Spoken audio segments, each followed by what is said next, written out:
Iki gice kizigwa kuva ku itariki ya 17 kugeza ku ya 23 Kanama.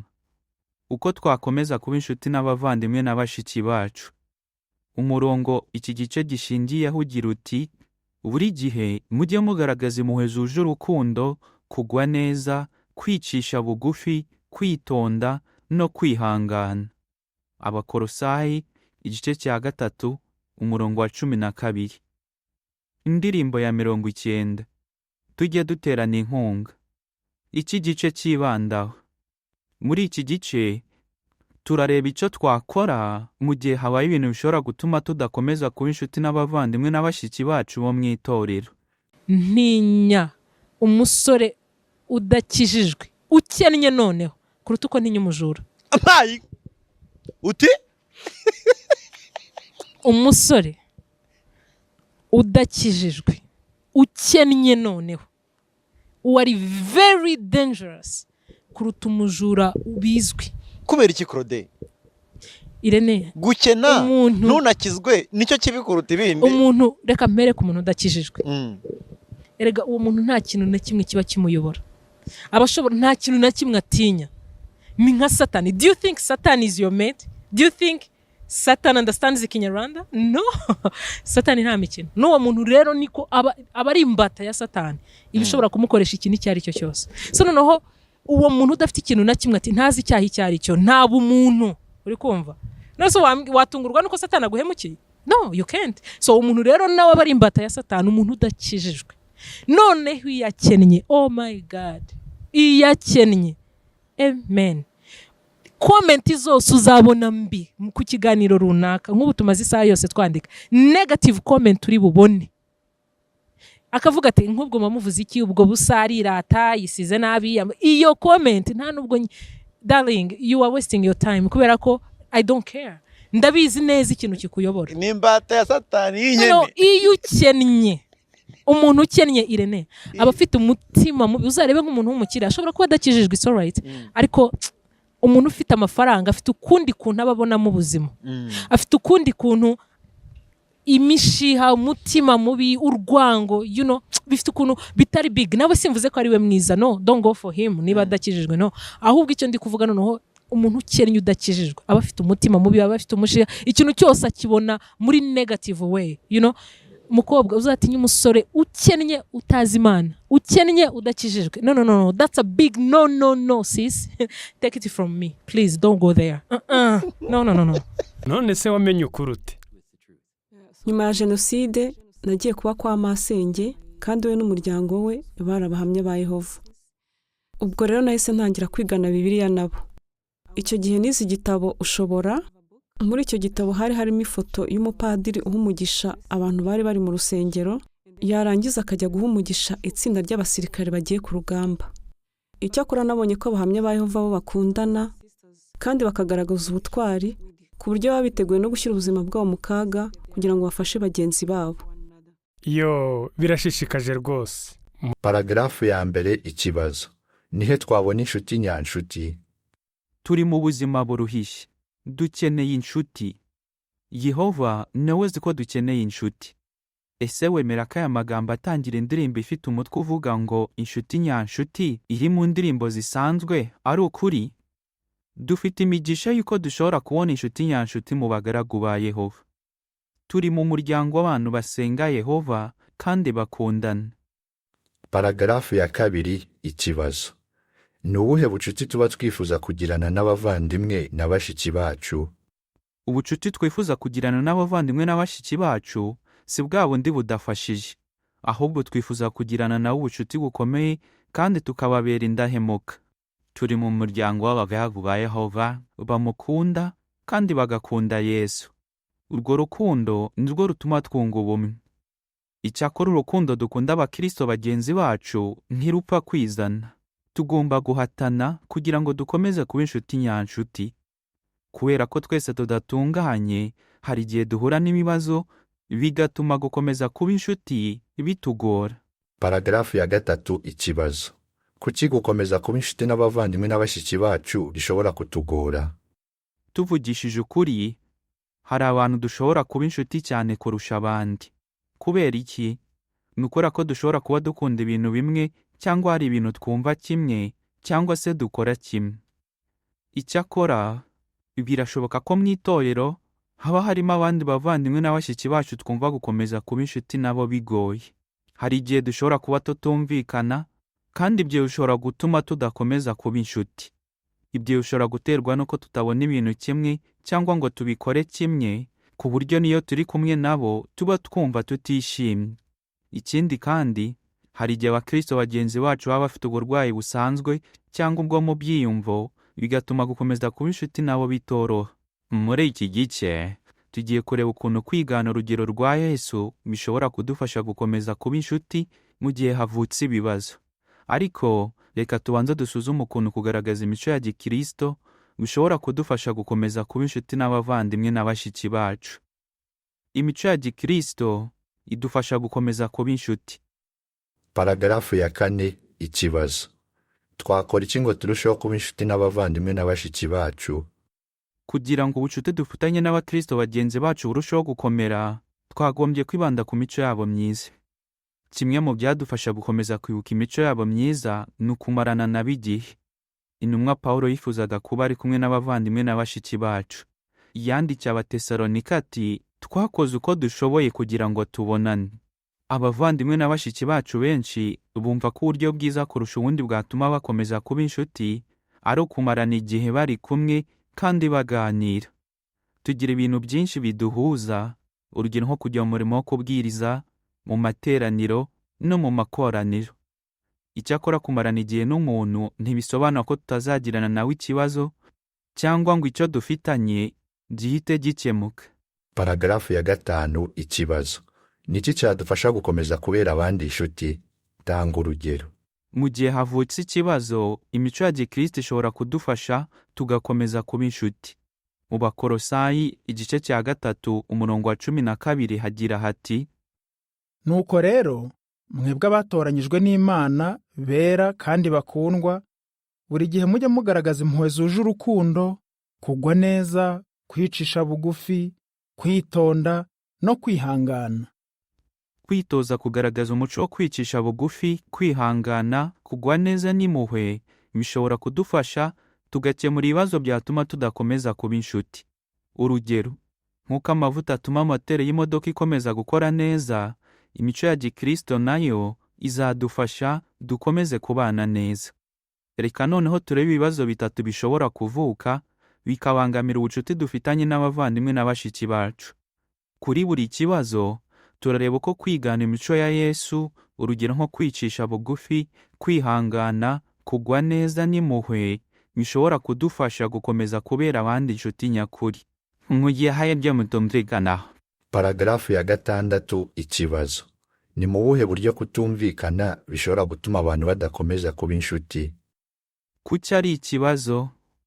Iyo abantu bafite ibintu batumvikanaho, buri wese aba yumva ko ibitekerezo bye ari byo byiza kurusha iby'undi. Urugero, tekereza ku bavandimwe babiri batumvikana ku birebana n'uko umurimo wakorwa neza mu itsinda ryabo. Buri wese yemera adashidikanya ko ibitekerezo bye ari byo byiza.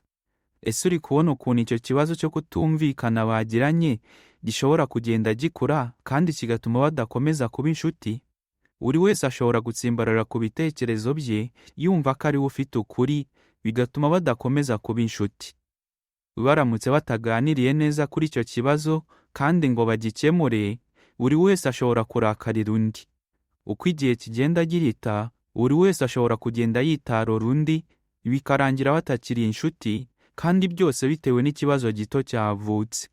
Paragarafu ya 7 ikibazo.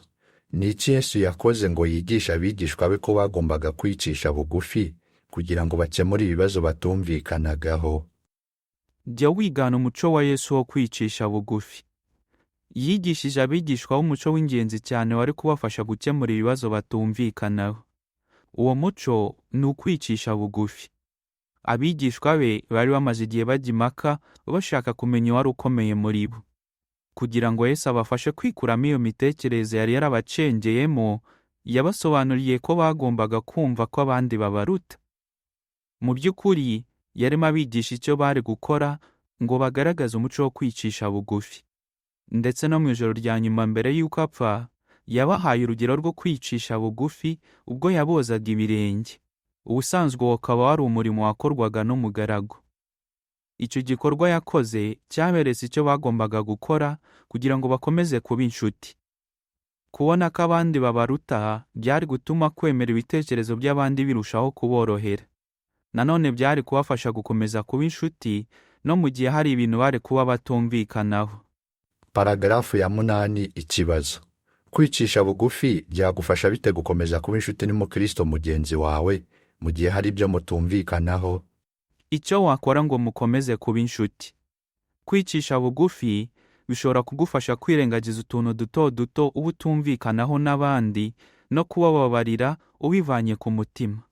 Mu Bakolosayi igice cya 3 umurongo wa 13 hagira hati: mukomeze kwihanganirana no kubabarirana rwose igihe umuntu agize icyapfa n'undi, ndetse nk'uko Yehova yabababariye rwose aba ariko namwe mubabarirana. Niwicisha bugufi bizakurinda kurakara mu gihe hari ibintu mutemeranyaho, kandi ibyo bizatuma mukomeza kuba inshuti.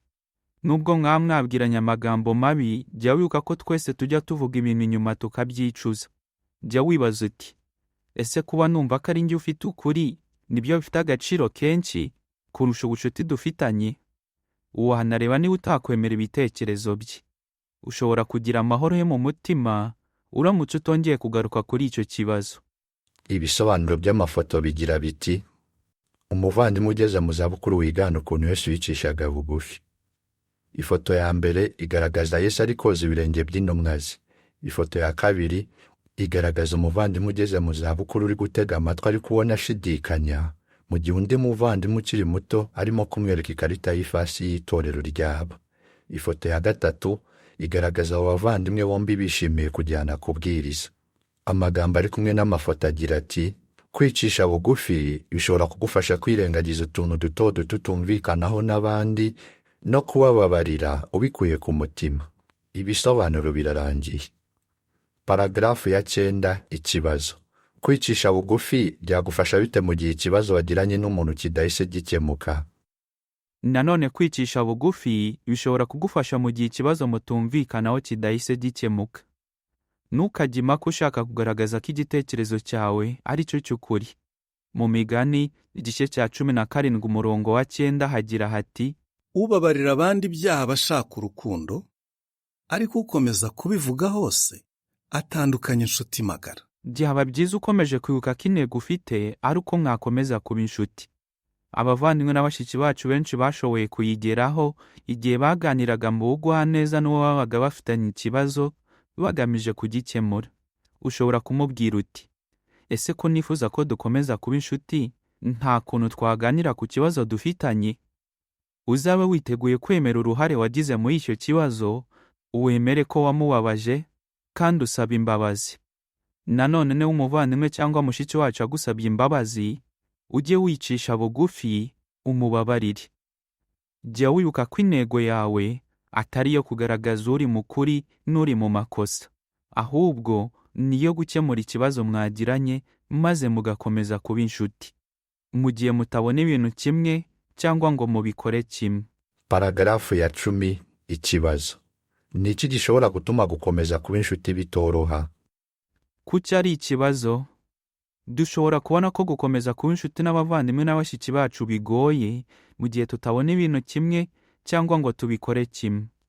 Bamwe bashobora kuba bafite imico itubangamira, abandi bo bashobora kuba bitwara mu buryo tudakunda. Ibyo wenda biba biterwa n'uko kera hari umuntu wabafashe nabi, cyangwa bakaba barakuriye ahantu abantu badakunda kuvuga ibibari ku mutima, cyangwa se bakaba bakunda kuvuga. Hari n'igihe usanga igituma tutumvikana ari uko umwe muri twe aba akunda kuba ari kumwe n'abantu undi we atabikunda. Paragarafu ya 11 ikibazo. Ni iki cyatumye Yesu akomeza kuba inshuti n'abantu batabonaga ibintu kimwe cyangwa ngo babikore kimwe? Jya wigana umuco wa Yesu wo kwihangana. Yesu yakomezaga kuba inshuti n'abantu batabonaga ibintu kimwe cyangwa ngo babikore kimwe. Urugero, intumwa Yakobo na Yohana bagaragaje ko bifuzaga kuba abanyacyubahiro igihe bamusabaga ko yabaha umwanya ukomeye mu bwami bwo mu ijuru.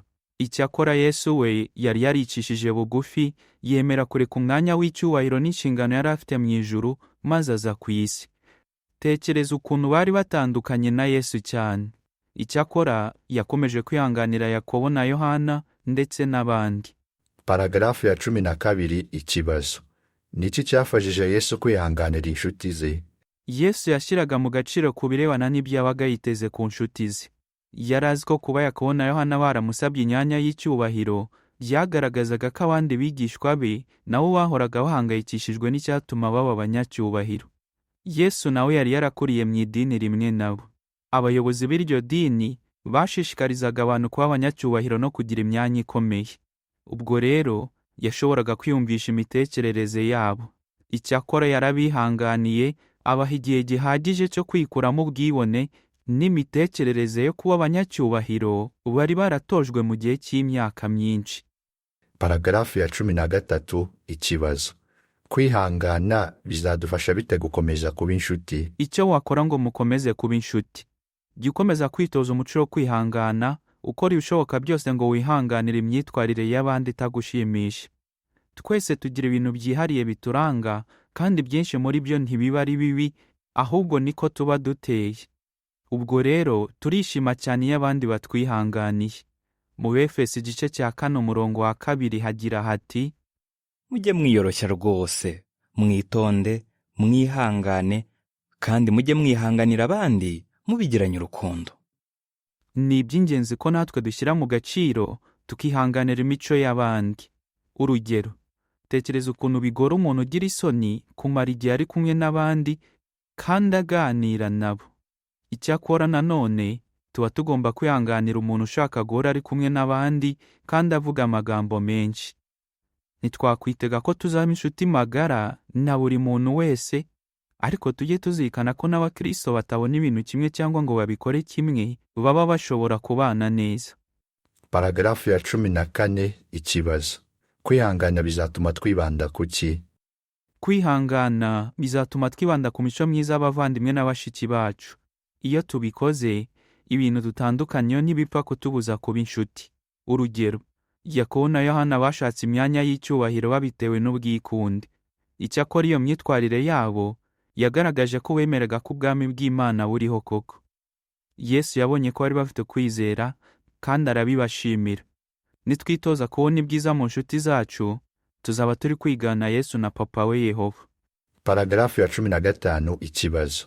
Ninde ushobora kudufasha gukomeza kuba inshuti n'abantu tutabona ibintu kimwe? Ikiruta byose, dushobora gusenga Yehova kugira ngo adufashe gukomeza kuba inshuti n'abantu tutabona ibintu kimwe cyangwa ngo tubikore kimwe. Jya ugerageza gutekereza ku bintu bishobora kuba bikurakaza, maze usenge Yehova bimubwira kugira ngo nibiba azagufashe gutuza. Jya wibuka ko Yehova ari umuremyi wacu kandi ko asobanukiwe neza ko buri wese muri twe batandukanye n'undi. Ubwo rero mu gihe usenga, jya wizera udashidikanya ko Yehova azi icyo ukeneye kugira ngo ukomeze kwihangana. Nanone numva kwihangana bikugoye, uzamusenge kugira ngo aguhe umwuka wera ugufashe gutuza. Mu gihe abavandimwe na bashiki bacu bafite uburwayi. Paragarafu ya 16 ikibazo. Niki gishobora kutugora mu gihe abavandimwe na bashiki bacu bafite ibibazo by'uburwayi? Niki gishobora kutugora mu gihe abavandimwe na bashiki bacu bafite ibibazo by'uburwayi? Kuki ari ikibazo?